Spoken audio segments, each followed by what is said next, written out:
Mauvaise nouvelle. Si tu as choisi le prix de ton SaaS en fonction de ce que font les autres ou au doigt mouillé, eh bien, tu n'as pas fixé un prix, tu as fait un pari. Et le problème, c'est que lorsqu'on fait des paris, eh bien, les chances de perdre, tu le sais, sont très élevées. Et surtout, quand il y a un problème, tu ne sais pas d'où il vient, tu ne sais pas le corriger. Alors, c'est ce qu'on va voir ensemble aujourd'hui. Comment fixer factuellement et précisément un prix qui va t'amener de la croissance dans ton SaaS. Je parle avec des fondateurs de SaaS tous les jours et en général, je vois trois choses qui reviennent. Il y a seulement une méthode qui est bonne, enfin, une stratégie globale qui est bonne. Donc la première, ça va être par rapport au coût. On sait qu'en général, un SaaS, il va faire x9, x10, voire beaucoup plus de marge par rapport à ce que ça lui coûte de créer cela. Donc là, on va parler du coût brut. Si par exemple, tu as des API, etc., tout ça te coûte 5 € pour que un utilisateur puisse tourner ou un sous-compte ou un compte dans ton SaaS puisse tourner, tu vas facturer 10 fois ce prix-là, donc peut-être 50 €. Ben ça, c'est clairement une erreur, il ne faut pas du tout facturer à la marge. La seconde chose, ça va être par rapport à la concurrence. Ben, beaucoup vont se dire, cette boîte-là existe depuis 10 ans, 15 ans, etc. En fait, il y a tellement de data, d'insights que vous n'avez pas par rapport à vos concurrents qui n'en sont pas vraiment puisqu'ils sont 1 million de fois plus gros que vous. En fait, tu ne peux pas te comparer là-dessus. Ça peut te donner une vague idée, mais c'est pas du tout la bonne méthode. Et ensuite, la troisième, c'est une des portes d'entrée sur lesquelles on va se diriger pour connaître vraiment le prix de son SaaS. Ça va être par rapport à la valeur. Parce qu'au final, le prix de ton SaaS, il arrive très souvent en dernier dans ton équation. Beaucoup se posent la question dès le début, mais en fait, c'est pas du tout comme ça qu'il faut raisonner pour fixer le bon prix de ton SaaS. Donc, déjà, en premier temps, ça va être l'équation de valeur. Par rapport à quoi ? Par rapport à quelle métrique, donc quelle value metrics, donc l'unité de valeur de ton SaaS, je vais pouvoir facturer. Je contextualise. Par exemple, moi j'utilise un logiciel qui m'aide rapidement à faire le montage. J'envoie une vidéo de 1 heure, ça me fait les shortcuts, je regarde, j'aime, j'aime pas, je publie ou j'enlève. Moi je suis sur un plan médian, je dirais, parce que j'ai accès à tant de crédits qui me permettent de faire 100 vidéos de 1 minute par mois. Mais si à l'avenir je vois que l'organique performe, etc., je vais passer à un plan où je peux en faire 500 par mois. Donc là, la value metrics de ce SaaS-là, ça va être le nombre de vidéos que je vais pouvoir éditer. Plus précisément, le nombre d'heures de vidéos que je vais pouvoir upload dessus qui vont me permettre de faire mes shorts là-dedans. Ça, c'est la value metrics. Que je sois débutant ou confirmé, quelle est l'unité de valeur qui va pouvoir me permettre de traquer l'évolution de mes utilisateurs. Et ça, c'est ce pourquoi les gens payent. C'est la valeur metrics, la value metrics de ton SaaS. Ensuite, tu peux aussi croiser cette data-là avec la valeur créée. La réalité fondamentale de 99% des SaaS qui marchent, c'est qu'ils font gagner de l'argent, d'une manière ou d'une autre. C'est la carotte qui fait avancer l'âne, qui fait avancer les êtres humains, c'est comme ça. L'argent, ça peut être dans plein de choses. Ça peut être dans une meilleure santé, ça peut être dans du temps gagné, dans plein de choses. Très souvent, ça se rapporte à ce que tu gagnes de manière pécuniaire. Si par exemple, tu as un SaaS de facturation ultra simple pour les personnes qui sont des artisans, qui font des chantiers, etc., tu vas pouvoir calculer le nombre d'heures que tu leur fais gagner, quel est leur taux horaire, et à la fin, tu vas avoir un chiffre. Et du coup, ce chiffre-là, tu vas pouvoir en général facturer de 10 à 20%. Donc là, deuxième indication. Première indication, la value metrics. Deuxième indication, la valeur créée. Et du coup, troisième indication, je l'ai dit, donc ça va être le taux de capture qui va être de 10 à 20% de la valeur créée. Ensuite, là, tu vas pouvoir créer une grille avec tes 3 plans qui vont te permettre de pouvoir déjà commencer à ajuster le tir et à voir dans quel ordre de grandeur tu te situes. Maintenant, on va aller un peu plus en profondeur pour que tu aies des insights précises pour fixer le prix de ton SaaS. Je contextualise davantage. Si par exemple, tu fais économiser 5 heures par mois à ton ICP et que son heure est facturée en moyenne 45 €, tu lui fais économiser 225 €. Ensuite, tu peux corréler ça selon le business, selon le SaaS que tu as, au chiffre d'affaires gagné et potentiellement à l'aversion à la perte, les pertes évitées. Donc là, en l'occurrence, sur ce calcul, on est à 352 €. Donc 10 à 20% de cette valeur-là, c'est de 35 à 70 € par mois. Là, ça commence déjà à donner une idée, mais on va aller encore plus loin. Autre plafond super important à comprendre pour avoir le bon pricing de ton SaaS, je le rappelle, là on est sur une valeur de 352 € par mois supplémentaire à ton client. On va calculer cette valeur-là grâce à la value metrics qui elle-même est issue du temps que tu lui as fait gagner. Temps qu'on a calculé, 5 heures par mois à 45 € de l'heure, donc tu lui as fait gagner X euros. À cela, on a ajouté les pertes évitées de 127 € et également le chiffre d'affaires gagné en plus qui donne un total de 352 €. Tu factures ton plan maintenant à 39 €, donc tu captures 11% de ces 352 €.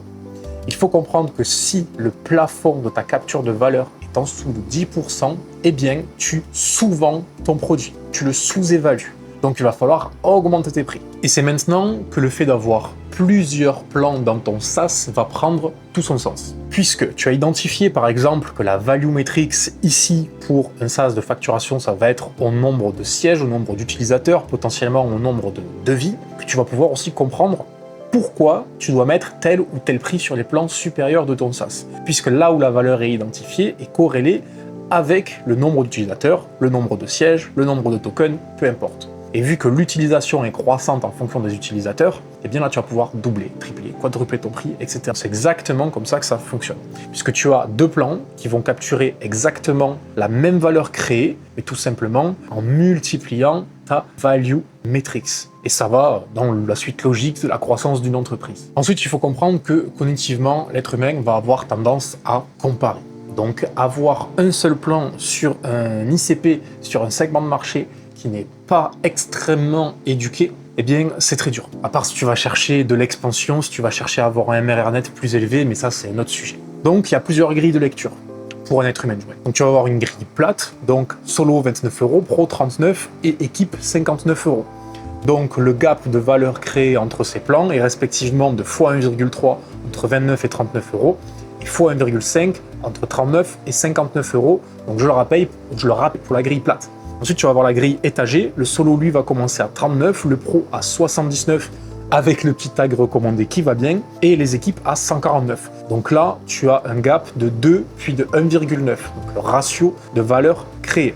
Et en fait, cet écart va créer l'ancrage du prix cognitivement chez ton utilisateur, enfin, chez ton prospect qui va potentiellement devenir ton utilisateur. Donc il y a effectivement une partie neuromarketing, cognitive, passage à l'action, etc. Et je vais te dire la réalité, c'est pour la plupart d'entre vous qui regardent cette vidéo, si vous êtes bootstrap, si vous faites moins de 200K MRR, c'est des bruits du monde, c'est des virgules, c'est changer la couleur d'un CTA, ça ne changera rien. Par contre, il y a une grille de lecture qui est encore plus fondamentale et encore plus importante à comprendre, c'est celle-ci. Donc, si ton plan premium, donc en général, c'est celui que tu as envie de vendre, celui qui est au milieu si tu as 3 plans, est acheté par moins de 3% de tes clients, là on parle uniquement de pricing, c'est que le prix n'ancre pas la valeur parce que c'est trop loin ou trop vague pour eux. Ensuite, si 5 à 15% prennent le plan que tu veux le plus vendre, donc le premium, c'est que tu es bien calibré, il ancre suffisamment et il te rapporte du chiffre d'affaires, du MRR net et apporte aussi de la valeur à ton client. Si tu as plus de 30%, c'est qu'en général, tu es beaucoup trop bon marché, tu te sous-évalues, tu te sous-vends. Rappelle-toi les plafonds des 10% de la valeur capturée. Reviens-y. Il va falloir agréger toutes ces méthodes-là, je t'en parlerai à la fin, pour avoir le vrai bon prix. Maintenant, une équation de valeur que je vais simplifier au possible pour celles et ceux qui ont déjà des utilisateurs. Ça va te permettre de savoir si tu es dans le vrai concernant ta stratégie de pricing. C'est pas la même chose que ton prix. Parce que si tu as déjà, je sais pas, 100-200 utilisateurs, ton prix est très certainement proche de la réalité. Par contre, le fait que ta stratégie de pricing soit bonne ou mauvaise, ça peut soit multiplier ta croissance par 4, soit la diviser par 4. Donc, il faut que tu comprennes cette équation de valeur. Admettons, tu as un SaaS avec 2 plans. Un plan, je sais pas, 20 €, peu importe, le prix n'est pas le sujet. On va l'appeler le plan solo. 71% des utilisateurs globaux de ton SaaS sont sur ce plan-là, à 20 €. De l'autre côté, tu as le plan pro. 29% de tes utilisateurs globaux sont sur ce plan-là. Ce plan est à 60 €, par exemple. Et lorsque tu fais une enquête pour savoir si tu as un nice to have ou un must have, c'est-à-dire une vitamine ou un antidouleur, donc ce qui différencie d'un SaaS qu'on peut jeter à la poubelle parce que tout le monde s'en fout, ou d'un SaaS qui est indispensable, autrement dit, bien tu vas te rendre compte que ceux qui payent le plus cher, eh bien 77% d'entre eux déclarent ton SaaS comme étant indispensable, alors que de l'autre côté, là où tu as le plus de volume, 71%, tu as 20% des utilisateurs qui déclarent ton SaaS comme non indispensable. Donc autrement dit, ça va churn rapidement et la LTV est beaucoup plus faible.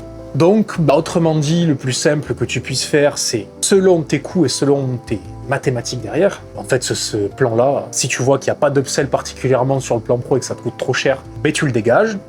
Autrement dit, tu peux aussi regarder du côté de la value metrics. Est-ce que ce pourquoi mes utilisateurs payent plus cher, est-ce que cette feature ou cette donnée-là est également dans le plan inférieur? Et est-ce qu'elle est vue de la même manière que dans le plan là où les gens ont beaucoup plus de rétention?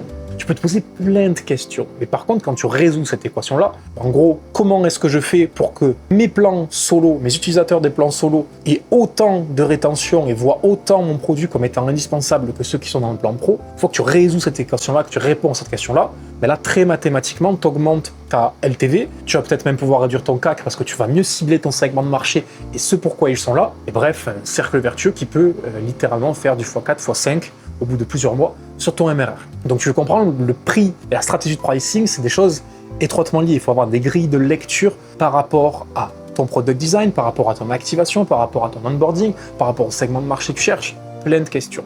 Et là, pour vulgariser ça, concentre-toi sur ta value matrix, où est-ce qu'est la valeur, ceux qui ne perçoivent pas la valeur, pourquoi est-ce qu'ils ne tout simplement pas accès. Si tu veux qu'on réponde à toutes ces questions ensemble, je t'invite à cliquer sur le lien dans la bio. Tu y découvriras comment est-ce qu'on accompagne les fondateurs de SaaS en se rémunérant sur les résultats factuels supplémentaires qu'on leur apporte. Et non, on ne va pas vous demander 5, 10, 15 000 euros d'avance. On va se rémunérer sur vos résultats. Donc on a tout intérêt à ce que notre accompagnement fonctionne.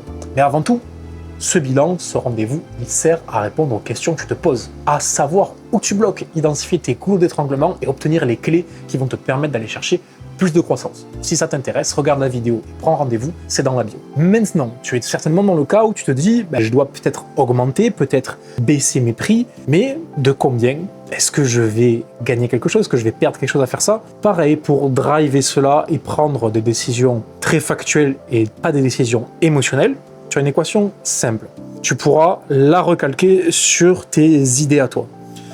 Si tu augmentes de 30% ton prix et que tu vois une conversion de 10% en moins, eh bien, tu dois te poser la question, quel est l'effet net sur tes revenus? Cette équation, c'est 1 plus la hausse, donc la hausse de 30%, c'est 0,3. Donc, ça fait 1,3 fois 1 moins perte. Donc 1 moins 10%, donc moins 0,1. Ce qui finit par 1,3 fois 0,9.